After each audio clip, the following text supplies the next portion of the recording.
Hola, bienvenidos a un nuevo unboxing y en esta ocasión vamos a hacer el unboxing de esta Ichiban Kuji Master Lice de Gogeta Super Saiyan 4 de Dragon Ball GT.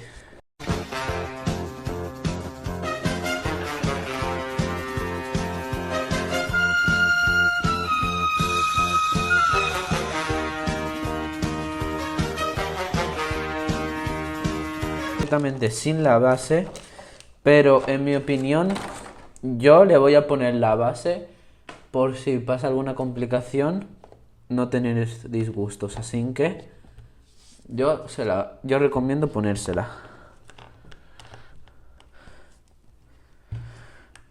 Y bueno, esto sería la figura con la base incluida. Y bueno, voy a dar mi opinión sobre la figura. Sombreado. Tiene un muy buen sombreado la figura. Bastante bien. Aquí es lo que es el pelo y el pantalón. La expresión está bastante bien conseguida. A ver si lo podéis apreciar ahí.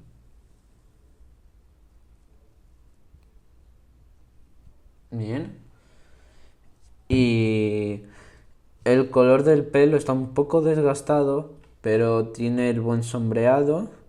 En la ropa también se nota el sombreado. Y en los pantalones también.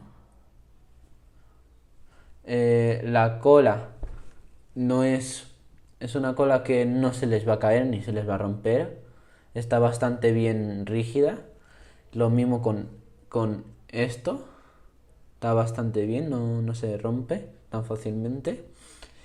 Y para mí la figura es una figura 10 de 10.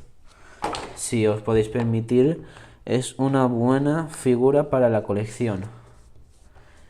Si no habéis visto los otros vídeos, no olvidéis suscribiros y ver los siguientes vídeos.